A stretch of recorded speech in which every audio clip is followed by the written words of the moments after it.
Hello everyone.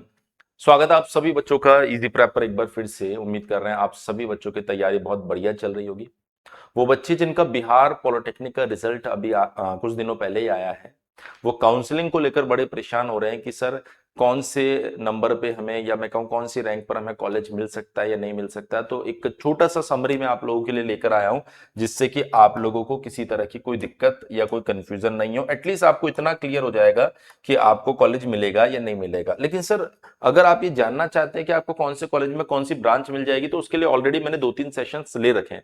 आप उन sessions में देखिए, मैंने कॉलेज वाइज इंफॉर्मेशन भी आप लोगों को दी है। तो मैं आपको बताता हूं यहां पर, अगर आप कॉलेज लेने की सोच रहे हैं तो आप देखिए, सबसे पहले आपको पता होना चाहिए कि लगभग टोटल सीट्स आपके पास में कितनी अवेलेबल है पॉलिटेक्निक के अंदर। गवर्नमेंट सीट्स की बात कर रहा हूं, ये 16,000 से 17,000 के बीच में आपके पास में टोटल सीट्स अवेलेबल है।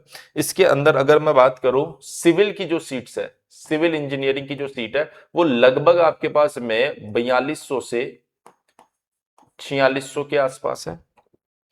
अगर आप मैकेनिकल की सीट्स की बात करेंगे तो ये 2800 से लेकर 3000 के बीच में है। वहीं अगर आप इलेक्ट्रिकल की सीट्स की बात करेंगे तो इलेक्ट्रिकल की सीट लगभग 3400 से 3600 के बीच में है।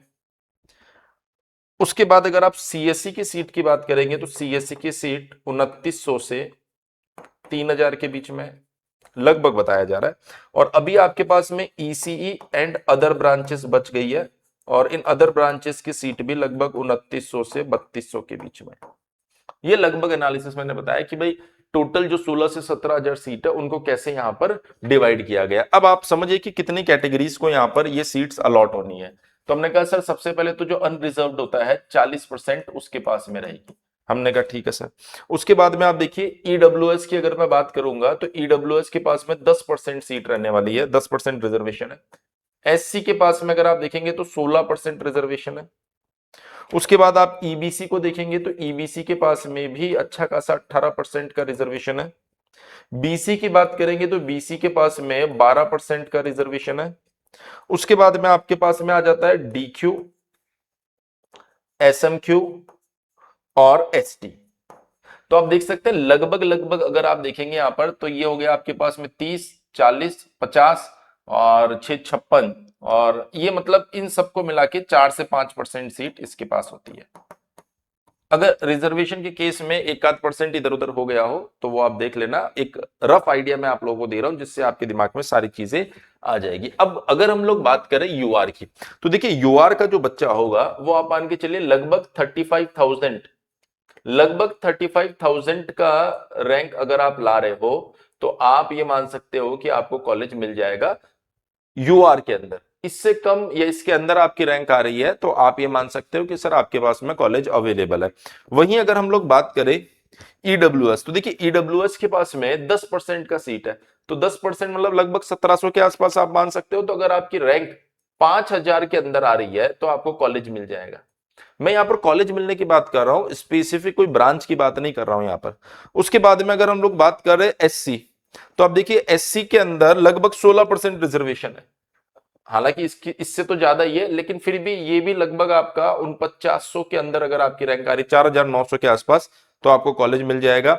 ईबीसी के पास में अगर आप देखेंगे तो 18% रिजर्वेशन है। तो अगर आपकी रैंक 6200 के अंदर आ रही है दोस्त तो आपको कॉलेज मिल जाएगा। सेम फॉर बीसी की बात करूंगा, अगर आपकी रैंक 4900 के अंदर आ रही है तो दोस्त आपको कॉलेज मिल जाएगा। उसके बाद में अगर आप इन सब चीजों की बात करें S C S T D Q, तो अगर आपकी रैंक इन स्पेसिफिक कैटेगरी के अंदर अंडर 900 आ रही है तो आपको कॉलेज मिल जाएगा। तो यहां पर मैंने सिर्फ ये बात की है कि आपको कॉलेज मिलेगा कि नहीं मिलेगा। तो अगर आप इस पूरे एनालिसिस को ध्यान से देखें और आप इस क्राइटेरिया में आ रहे हैं तो आपको कॉलेज मिल जाएगा। अगर आपको जानकारी चाहिए किसी स्पेसिफिक कॉलेज की स्पेसिफिक ब्रांच के बारे में तो आप कमेंट सेक्शन में इस चीज को मेंशन कर दीजिए कि सर इस कॉलेज में ये ब्रांच क्या मुझे मिल जाएगी, मेरा यूआर रैंक कितना है, मेरा कैटेगरी रैंक कितना है। अगर इतनी इंफॉर्मेशन आप लिख देंगे तो हमारे पास में इंफॉर्मेशन कंप्लीट आ जाएगी, तो हमारी टीम आपको रिस्पॉन्ड कर देगी कि मिलेगा कि नहीं मिलेगा। इसके साथ ही दो चीजें मैं आपको और बताना चाहूंगा। अगर आप चाहते हो कि हमारी एक्सपर्ट टीम आपकी काउंसलिंग करे तो उसके लिए आपको 399 रुपए पे करना पड़ेगा, और उसके बाद में आपकी पूरी काउंसलिंग हमारी एक्सपर्ट टीम करेगी। उसके लिए आप क्या करेंगे, 701463 9318 इस पर व्हाट्सअप कर देना कि सर जी काउंसलिंग कराना है, वो आपको पेमेंट लिंक भेज देंगे।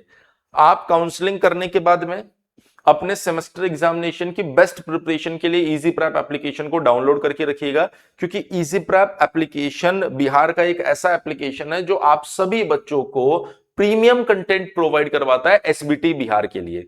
अपना जो मेन चैनल है इजी प्रैप, जिस पे लगभग 1.25 लाख स्टूडेंट्स की फैमिली बन चुकी है, अब हमने ये फैसला लिया है कि आप लोगों के लिए एसबीटी का एक सेपरेट चैनल बना दिया जाए, जिससे कि आप अपनी सारी पढ़ाई उसके ऊपर कर सके। तो हमने एसबीटी बिहार इजी प्रेप के नाम से चैनल बना दिया है। आप यूट्यूब पर इसे सर्च कर लेंगे और उसको सब्सक्राइब भी कर लेंगे, ताकि एसबीटी के जैसे आपको कॉलेज मिल जाए, उसके बाद सारे अपडेट आपको एसबीटी के इसी के ऊपर मिलने वाले हैं। ठीक है। और आपका जो फर्स्ट सेमेस्टर का बैच रहने वाला उसका नाम उत्कर्ष बैच है, जिस पर अभी मैक्सिमम डिस्काउंट चल रहा है। वो बैच भी लॉन्च हो चुका है एप्लीकेशन पर, उसकी जानकारी के लिए भी आप इसी नंबर पर कांटेक्ट कर सकते हैं। बाकी आपके बिहार पॉलिटेक्निक के काउंसलिंग से जुड़ा कोई भी अपडेट जो होगा वो आपको इस चैनल पर मिल जाएगा, इसलिए चैनल को सब्सक्राइब करके रखिए। Thank you so much. मिलते हैं आप सभी बच्चों से नेक्स्ट वीडियो में एक और अपडेट के साथ।